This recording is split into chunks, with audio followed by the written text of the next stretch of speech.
Yang terhormat Bapak Kepala Sekolah SDN 2 Ronowijayan Ponorogo, yang kami hormati Bapak Ibu Guru, rekan pendidik dan tenaga kependidikan SDN 2 Ronowijayan, dan yang saya hormati Ibu Heni Setiawati selaku calon guru penggerak hari ini.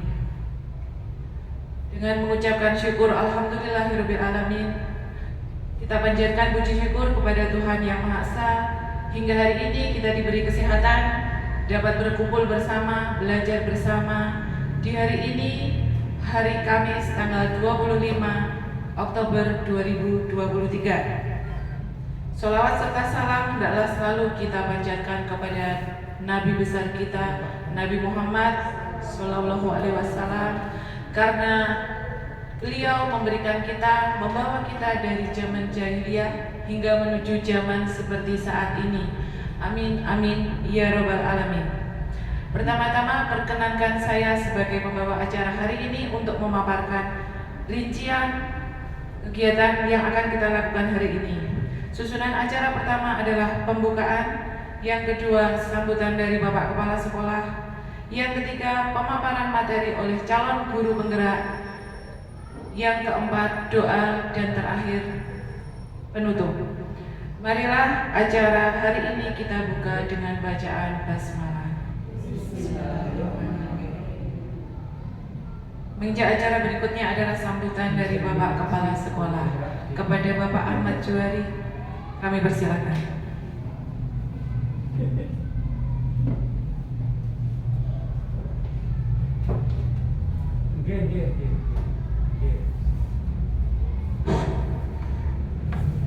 Bismillahirrahmanirrahim.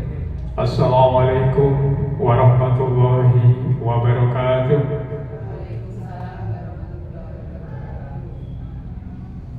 Alhamdulillah wa syukurin ala nikmatillah.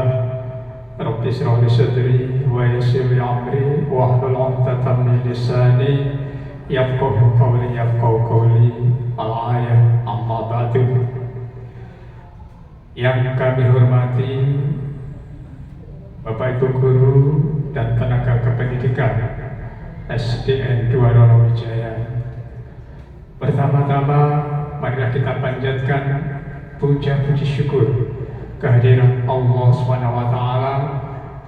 Alhamdulillah, pada pagi hari ini, hari Rabu tanggal 25 Oktober, kita bisa hadir di ruangan ini dalam rangka pengimbasan budaya positif oleh calon guru penggerak Bu Heni dan Bu Desi dalam keadaan sehat walafiat. Untuk itu, sebagai rasa syukur kita kepada Allah SWT, marilah kita ikrarkan dengan kalimat thayyibah hamdalah alhamdulillahirabbil alamin. Salawat salam semoga tetap dilimpahkan kepada beliau, junjungan kita, panutan kita, Nabi akhirul zaman, Nabi Muhammad Sallallahu Alaihi Wasallam. Insyaallah dengan itbaq sunnah-sunnahnya kelak fi yaumil qiyamah kita semuanya akan mendapatkan syafaatul uthmah. Allahumma amin. Selanjutnya ucapan terima kasih kami haturkan kepada pembagi acara yang telah memberikan waktu kepada kami untuk memberikan kata sambutan sepatah dua patah kata di hadapan Bapak Ibu Guru dan calon guru penggerak berkaitan dengan budaya positif. Bapak Ibu yang kami hormati, kami ucapkan selamat kepada Bu Heni dan Bu Desi yang sampai hari ini terus eksis sebagai calon guru penggerak. Mudah-mudahan penghibasan pada hari ini berjalan dengan baik dan membawa manfaat kepada Bapak Ibu Guru semuanya dan khususnya kepada anak-anak terkait budaya positif. Insya Allah sekali lagi kami berdoa dan berharap kedepannya sekolah kita dengan adanya calon guru penggerak ini betul-betul mendapat mendapatkan manfaat yang luar biasa. Dan budaya positif yang ada di sekolah kita betul-betul bisa diterapkan dengan baik, yang akhirnya anak-anak terbiasa melakukan hal-hal yang baik dan positif. Saya kira tidak banyak apa yang kami sampaikan. Sekali lagi, mudah-mudahan pengibasan ini nanti berjalan dengan baik dan berjalan dengan lancar sampai selesai. Terima kasih atas waktu dan terima kasih kepada semuanya. Kurang lebihnya mohon maaf. Wassalamualaikum warahmatullahi wabarakatuh.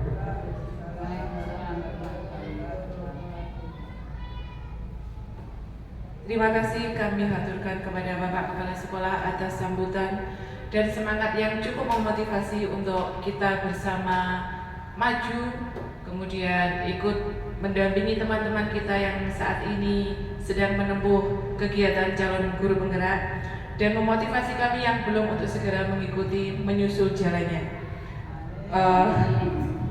Amin. Bapak Ibu, mohon maaf karena kebetulan Bapak Kepala Sekolah akan ada kegiatan di luar sekolah. Jadi acara hari ini akan kita lanjutkan di acara doa, kemudian penutup. Setelah penutup akan kita lanjutkan dengan materi budaya positif yang akan dilakukan oleh Ibu Heni Setiawati. Untuk doa kami serahkan kepada Bapak Kepala Sekolah.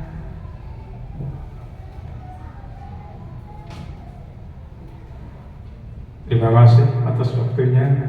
Marilah acara pengibasan budaya positif ini kita akhiri dengan doa. A'udzubillahi minasyaitonirrajim. Bismillahirrahmanirrahim. Allahumma sholli ala Muhammad wa ala ali sayyidina Muhammad.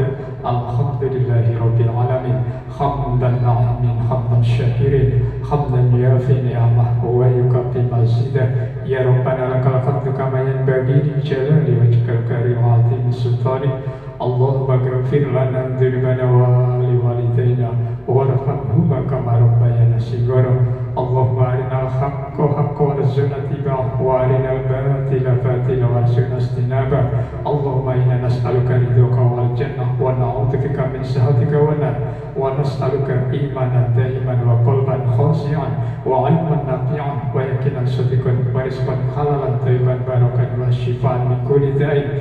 Ya Allah ya Arhamar Rahimin. Rabbana atina fid dunya hasanah wa fil akhirati hasanah wa qina adzaban nar. Walhamdulillahi rabbil alamin.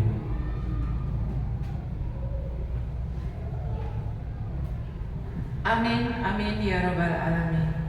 Untuk acara selanjutnya sebelum kita masuk ke pemaparan materi, marilah kita tutup acara hari ini dengan bacaan hamdalah. Alhamdulillahirabbil alamin. Selanjutnya pemaparan materi tentang budaya positif akan saya serahkan sepenuhnya kepada calon guru penggerak kita hari ini, Ibu Heni Setiawati. Waktu dan tempat saya persilakan.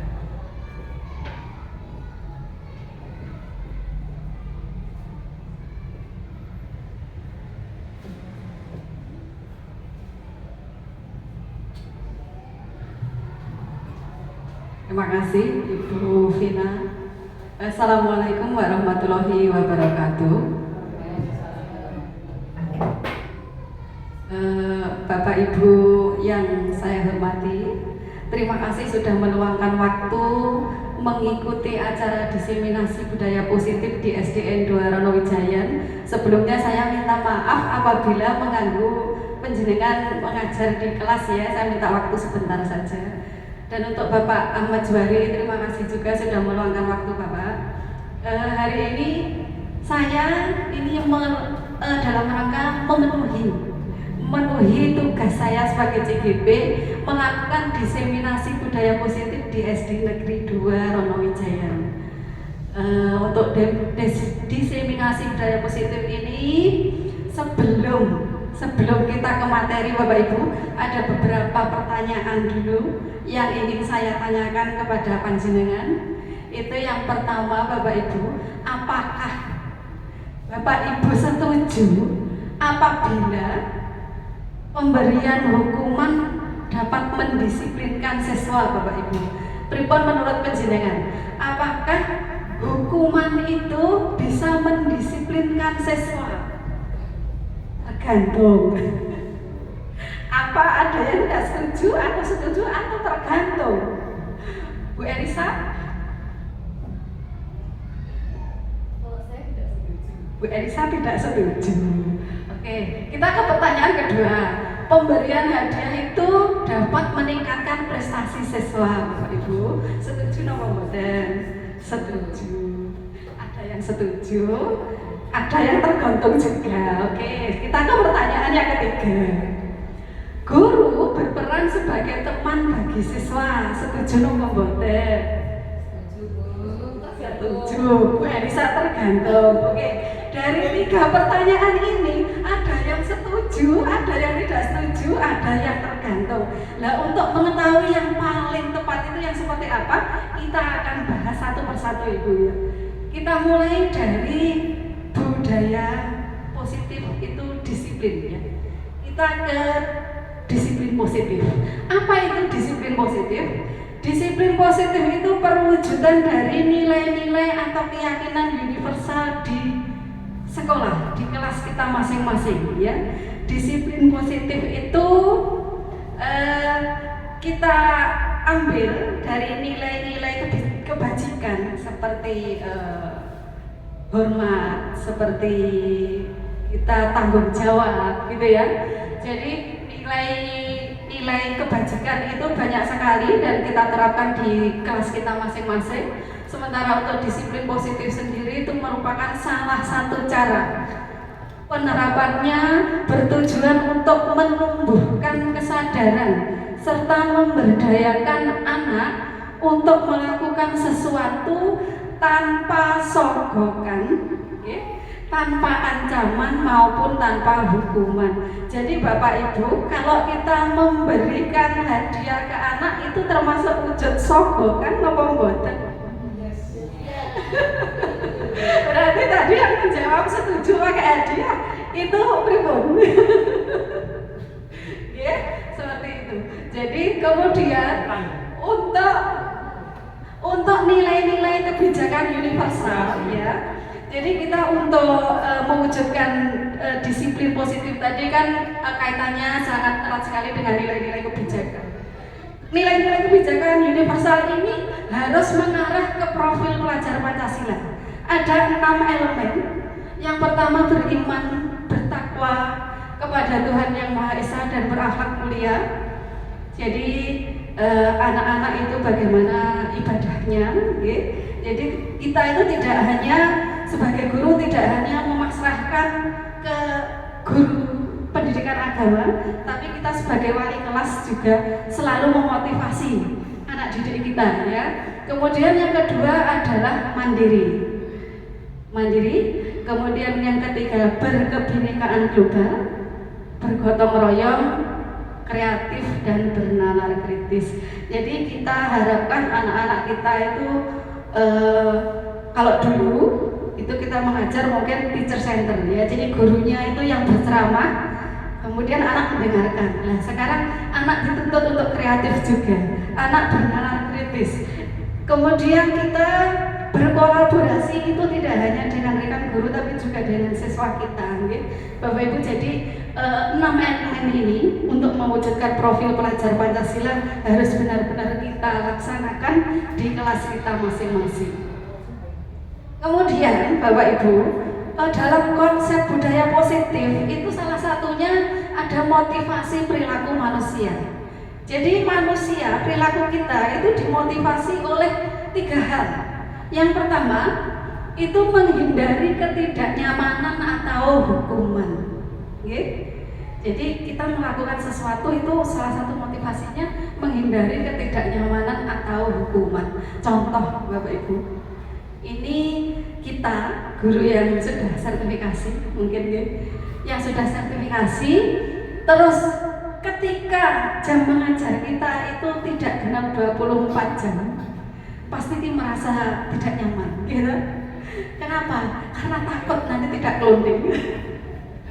Ya, jadi perilaku kita sebagai manusia, sebagai guru itu benar-benar dituntut untuk 24 jam. Jadi kita tidak bisa itu tidak harus merasa tidak nyaman kalau tidak 24 jam seperti itu. Jadi motivasi yang pertama menghindari ketidaknyamanan atau hukuman, yang kedua mendapat hadiah atau penghargaan.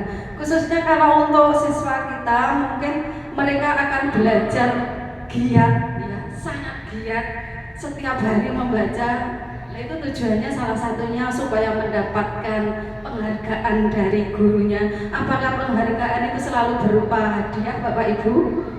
Tidak, tidak. Kemudian yang ketiga, menghargai dan menjadi orang yang mereka inginkan. Jadi kita itu termotivasi untuk menjadi seperti yang orang lain inginkan. Seperti misalnya kalau di sekolah kita ada rekan-rekan guru, pasti menginginkan temannya itu kita saling berkolaborasi, saling berbagi praktek baik, begitu ya. Nah itu kita harus saling menghargai, ya. Jadi ada motivasi dari dalam diri kita masing-masing untuk menghargai dan menjadi orang yang sesuai orang lain inginkan. Jadi menjadi yang lebih baik. Kemudian hukuman, konsekuensi, dan restitusi, Bapak Ibu. Ini konsep berikutnya di budaya positif. Itu ada hukuman, konsekuensi, dan restitusi. Hukuman itu biasanya kita berikan ketika misalnya anak tidak mengerjakan PR atau anak tidak membawa buku, kemudian anak tersebut kita suruh mengerjakan di luar kelas. Nah, itu termasuk hukuman. Atau misalnya ketika anak itu membuat gaduh, kita suruh lari mengitari lapangan. Nah, itu termasuk hukuman. Terus kemudian kalau konsekuensi itu contohnya kita di setiap sekolah itu kan ada tata tertib, ada peraturan. Salah satunya mungkin setiap hari Senin itu berseragam lengkap sesuai dengan seragamnya hari Senin itu apa, lengkap dengan atributnya untuk mengikuti kegiatan upacara bendera juga. Dan ternyata ada salah satu atau dua siswa yang tidak memakai atribut. Nah, itu suatu bentuk pelanggaran dari tata tertib yang ada.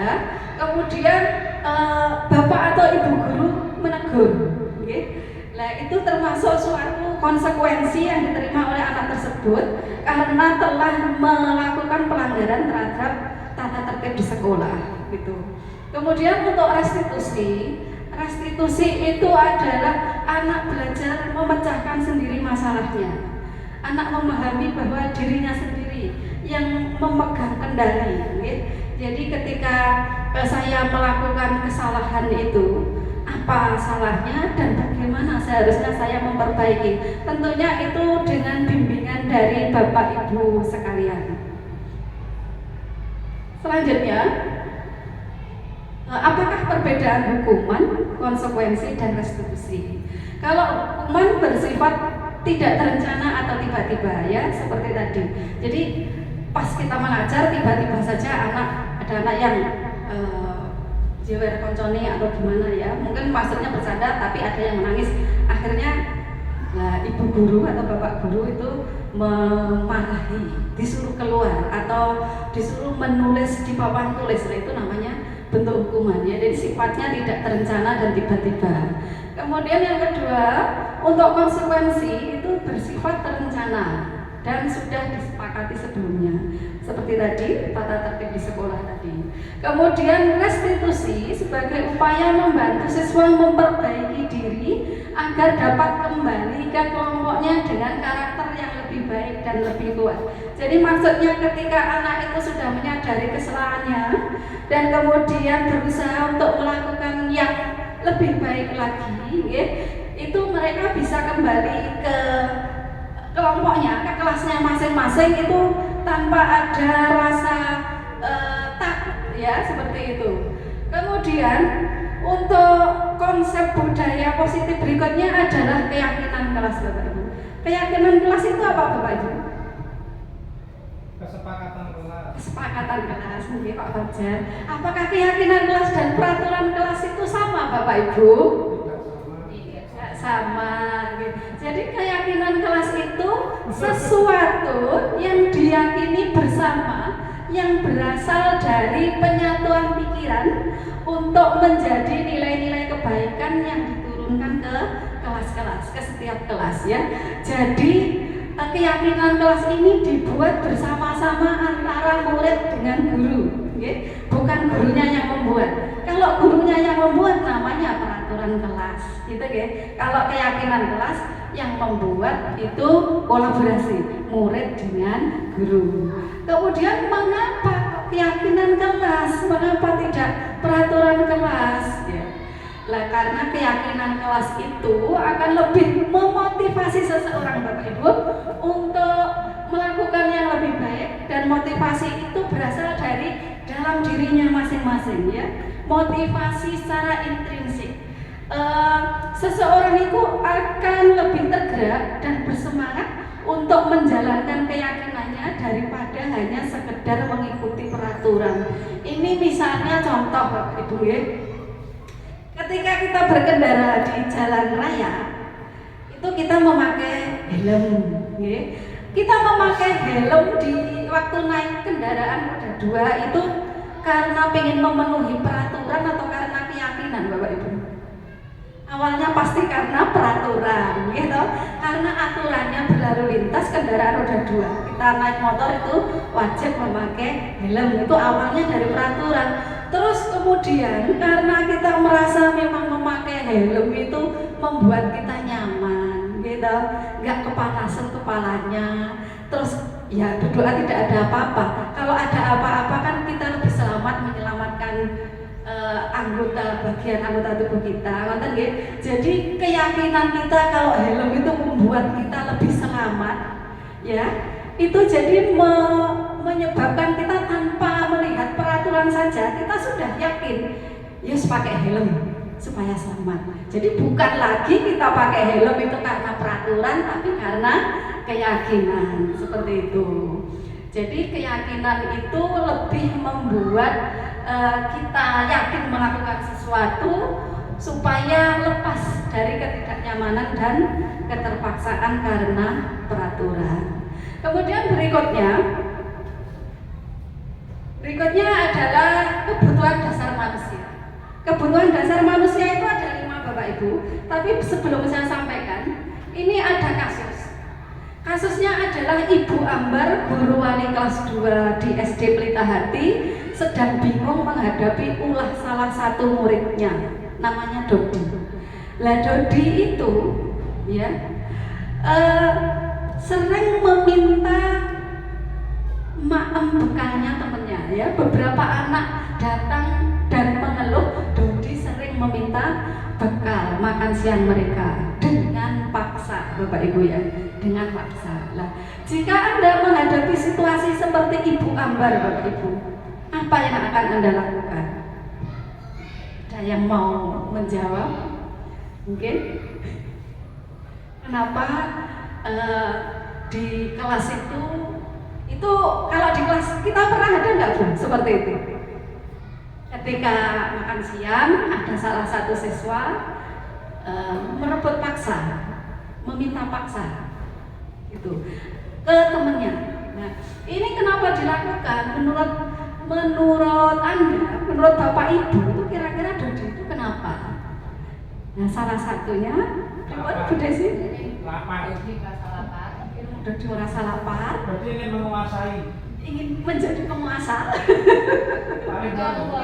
Dodi tidak membawa makanan. Mungkin Dodi tidak bawa makanan. Ya. Dodi cuma ingin iseng dengan temannya. Ya, tapi kalau iseng terus memaksa itu ya tidak seharusnya ya. Monggo kita lanjutkan. Ya, jadi kebutuhan dasar manusia itu ada 5 Bapak Ibu. Yang pertama adalah kebutuhan bertahan hidup. Jadi kalau dari yang pertama ini saja kita tahu tadi Dodi itu sepertinya ingin memenuhi kebutuhannya untuk bertahan hidup. Mungkin karena Dodi tidak membawa bekal ya tadi disampaikan tadi. Terus kemudian mungkin Dodi itu bekalnya hanya sedikit dan sudah dimakan waktu jam istirahat seperti itu. Tapi Bapak Ibu, kita kalau anak itu sudah memaksa, itu berarti bentuknya itu sudah tidak ada toleransi lagi, ya. Tidak saling menghargai, tidak saling menyayangi. Jadi kita sebagai wali kelas di kelas kita masing-masing itu wajib menanamkan nilai-nilai kebajikan tadi ke anak-anak, ya. Kemudian untuk kebutuhan dasar manusia yang kedua adalah kasih sayang dan rasa diterima. Jadi kita harus saling menyayangi Bapak Ibu. Kita harus merasa diterima di sekolah kita. Terus yang ketiga adalah pengakuan dan kemampuan. Kita itu harus diakui, ini loh, saya ini gurunya SD Dwarono Wijaya. Ya seperti itu ya. Jadi kebutuhan kita itu pengakuan, ya. Kemudian kebebasan yang keempat. Kita dibebaskan untuk berpendapat, kita dibebaskan untuk melakukan sesuatu, tentunya sesuatu itu yang tidak merugikan orang lain. Yang kelima adalah kesenangan atau kebahagiaan. Ini kebutuhan dasar manusia. Ada 5 Bapak Ibu. Ini saya doakan semoga kelima-limanya Bapak Ibu di sini ini kebutuhannya sudah terpenuhi. Nanti kalau belum, itu tadi 5 itu silahkan difoto terus ditunjukkan ke suaminya. Mungkin ada yang kurang bahagia, sampaikan ke suaminya. Oh, saya itu kebutuhannya ini loh yang belum terpenuhi. Yang kelima tadi, gitu ya. Terus kemudian dalam konsep budaya positif berikutnya itu kita mempelajari posisi kontrol guru. Ada 5, okay? Guru sebagai penghukum, kemudian guru sebagai pembuat rasa bersalah, kemudian sebagai teman, sebagai pemantau, dan sebagai manajer. Kalau guru sebagai penghukum itu seperti apa Bapak Ibu? Contohnya itu guru biasanya mengucapkan kata patuhi aturan saya, awas kalau kamu melanggar, ya itu penghukum, ya. Kemudian kamu selalu saja salah, sudah diberitahu berkali-kali, tetap saja, nah itu penghukum. Kemudian kalau pembuat rasa bersalah, itu guru ke anak kata yang sering terucap adalah berapa kali ibu kamu kasih tahu, terus coba gimana orang tua kamu kalau tahu kamu seperti ini, ya gitu ya. Jadi anak muda jadi merasa bersalah. Yo ya Allah, masa iya toh, kan seperti itu. Kemudian sebagai teman, guru sebagai teman, gimana bentuk contohnya? Nah itu, ayolah demi ibu, kalian yang nurut dong. Kalau besok jatuhnya bahasa Indonesia ya bahasa Indonesia, jangan alasan lupa saja. Lah itu guru sebagai teman, ya. Kemudian sebagai pemantau itu seperti apa Bapak Ibu? Ketika ada anak yang melanggar kesepakatan atau keyakinan kelas, itu Bapak Ibu gurunya langsung begini, peraturannya apa? Kamu tahu nggak? Hari ini jadwalnya apa? Seperti itu. Nah itu jadi guru sebagai pemantau. Kemudian guru sebagai manajer. Sebagai manajer. Jadi apa yang kita yakinin apa yang kita yakini di kelas kita, apa keyakinan kita di kelas, kamu mau nggak? Kamu bersedia nggak memperbaiki? Nah itu guru sebagai manajer, gitu ya.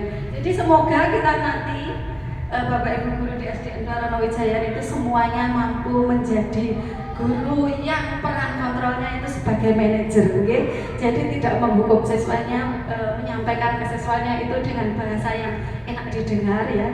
Kenapa tole kamu kok begitu, ya seperti itu. Kemudian kita lanjutkan berikutnya lah ini contoh-contoh perilakunya, ya. Kalau guru sebagai penghukum itu menghardik, ya, jadi nadanya keras ke anak seperti itu.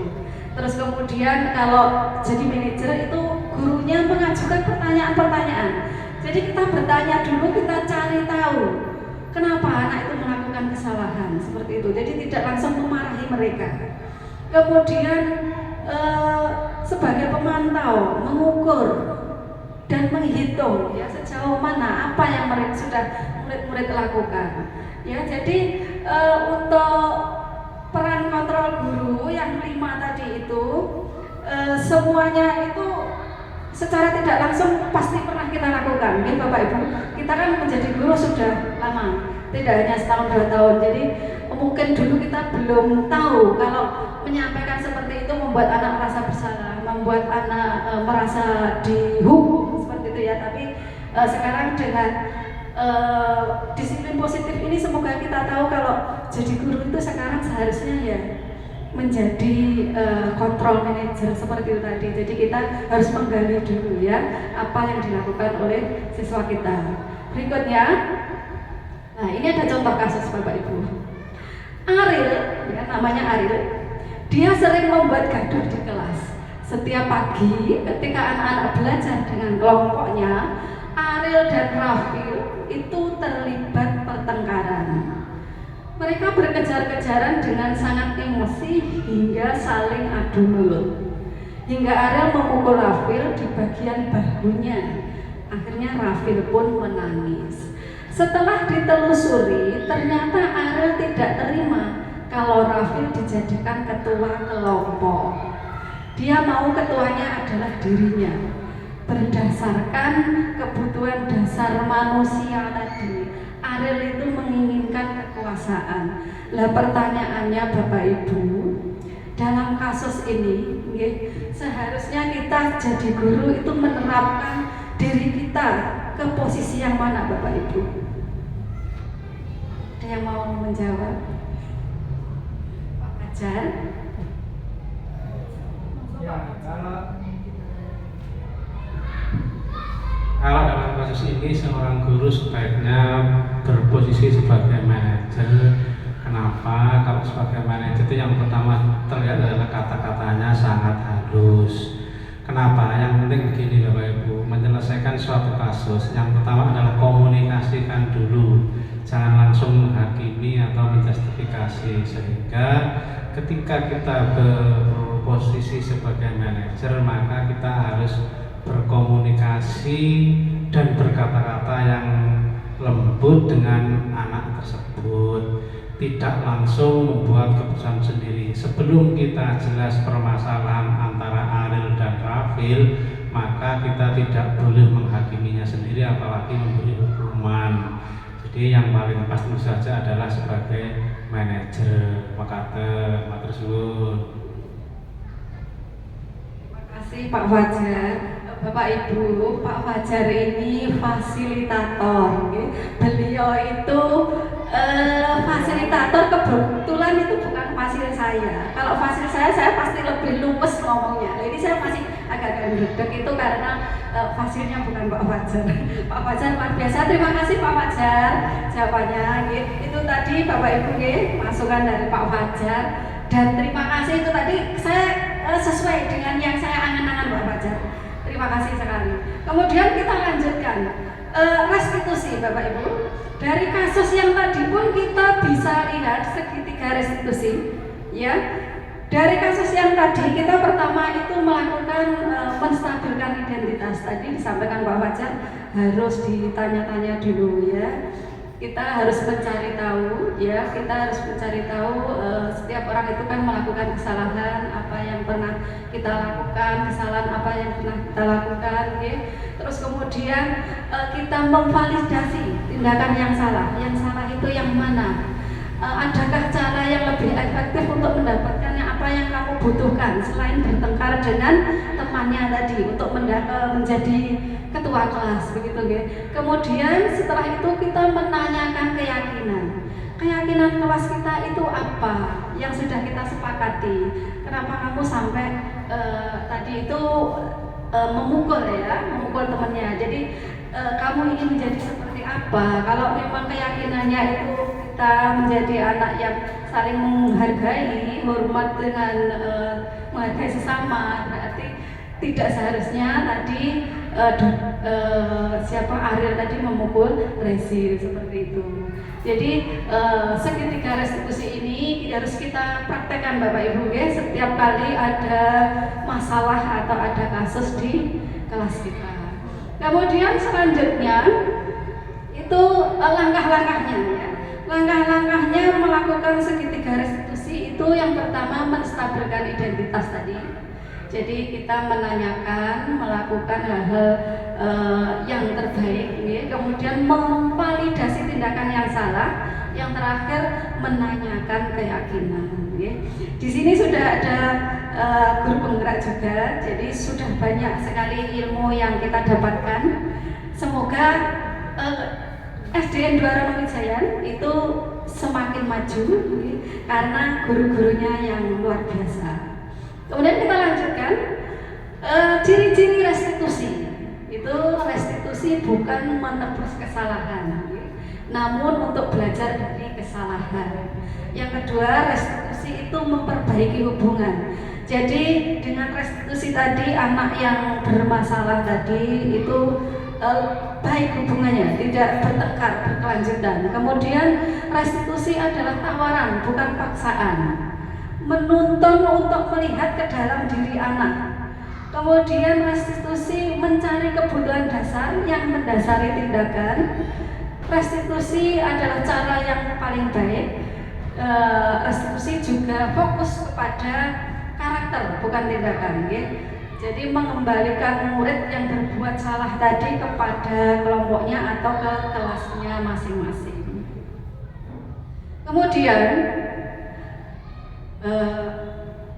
Bapak Ibu, ternyata materinya sampai di sini, sampai restitusi. Kemudian bagi yang ingin bertanya, saya persilakan terkait budaya positif, budaya positif yang sudah saya paparkan tadi. Monggo, silakan siapa yang mau bertanya. Rina, Bu Desi, Pak Fajar, Bu Elisa, Pak Fajar, Pak Fajar. Monggo Pak.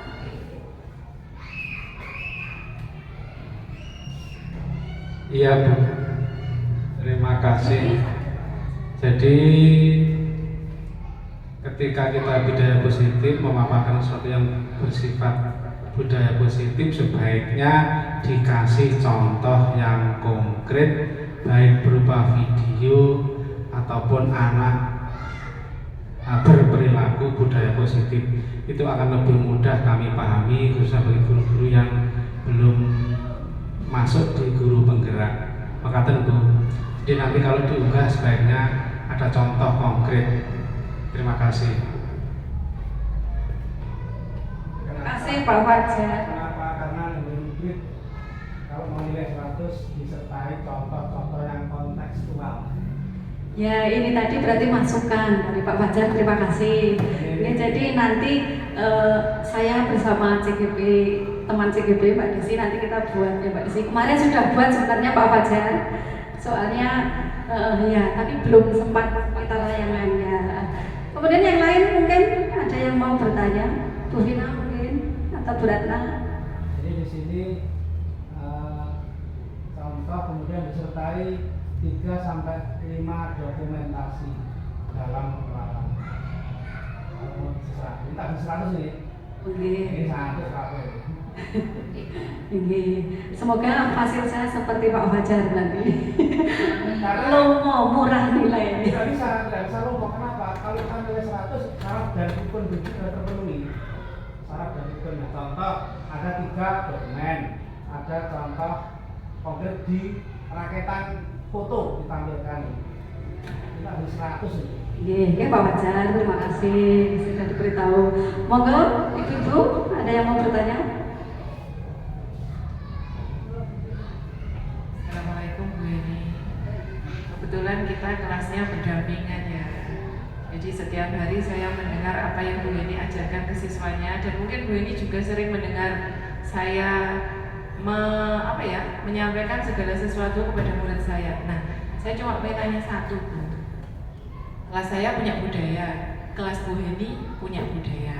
Nah, untuk saat ini yang ingin saya tahu itu budaya positif apa yang sudah Bu Eni lakukan di kelas. Tolong disampaikan di sini, siapa tahu saya bisa mengadop budaya positif itu untuk dipaparkan atau untuk saya pakai di kelas. Siapa tahu cocok. Dan apa alasan budaya positif yang dilakukan di kelas? Bu Eni memilih budaya positif itu untuk diterapkan di kelas. Terima kasih. Terima kasih Bu Vina. Untuk budaya positif di kelas saya, kelas 4 yang sudah saya terapkan itu salah satunya adalah membuat keyakinan kelas Bu Vina.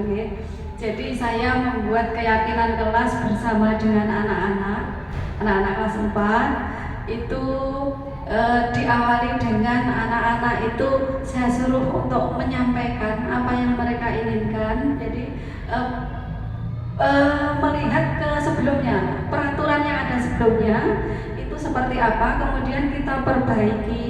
Kalau peraturan itu kan biasanya kalau peraturan di kelas dulu ya, sebelum kita ikut CGP itu peraturan kita anak yang tidak mengerjakan PR itu hukumannya memutar lapangan 3 kali gitu, dan itu sudah disepakati sama anak-anak. Dan setelah kita mengikuti CGP ini ternyata kita tahu kalau seperti itu tidak pas diterapkan. Akhirnya saya membuat keyakinan kelas dengan anak-anak. Salah satu bentuknya itu adalah murid itu bertanggung jawab, kemudian murid itu disiplin, murid tertib. Dengan keyakinan yang ada di kelasnya itu anak-anak itu menjadi termotivasi untuk melakukan yang lebih baik lagi, tidak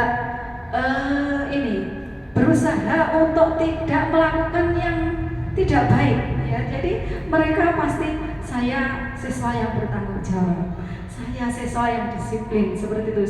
Jadi mereka sampai hari ini itu alhamdulillah itu tidak ada yang Bu saya tidak membawa buku seperti itu ya. Kemarin itu ada kasus satu anak namanya Fikri itu tidak membawa buku. Saya sudah terapkan segitiga restitusi dan alhamdulillah anaknya sekarang sudah membawa buku setiap hari, sudah berjanji untuk melakukan keyakinan kelasnya yaitu disiplin. Kemudian ada satu lagi itu siswa saya, Bu Vina, namanya Kevin. Semua pasti sudah tahu Kevin itu seperti apa. Jadi saya kemarin itu ada tugas untuk guru penggerak itu kan melakukan segitiga restitusi. Kasusnya di kelasnya masing-masing. Nah itu untuk Kevin itu murid baru, tapi setiap hari, hampir setiap hari itu ada kasus.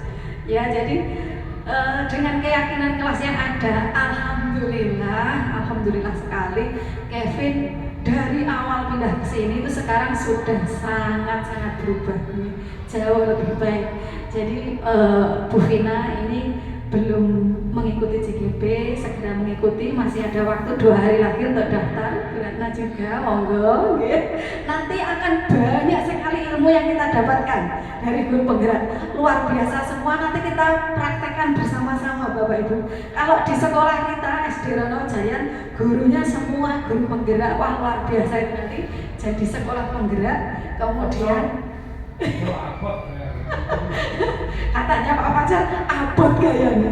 Ya, semua akan terasa ringan jika dikerjakan bersama-sama Pak Fajar.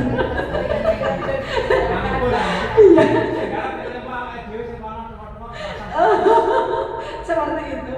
Berarti kita doakan aja yang terbaik untuk sekolah kita Bapak Ibu untuk kita semua, semoga menjadi ini tadi menambah pengetahuan untuk kita semua.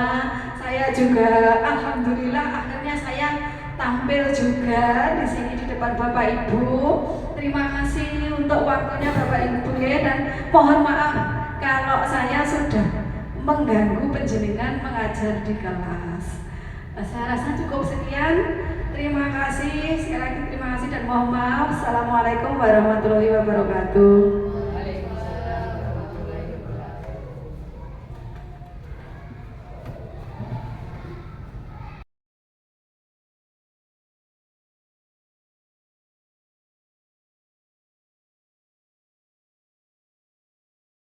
Mas Kevin tahu panggil di sini karena apa? Nggak tahu. Masa? Tadi kan olahraga, setelah olahraga kan pelajaran seperti biasa. Sesuai kesepakatan harus beristirahat. Kalau tidak beristirahat, coba buka dulu. Kalau tidak bawa, apa kalau malam tidak menyiapkan? Malam tadi mati lampu, baterai itu habis, Mati lampu, baterainya habis. gak ada colokan.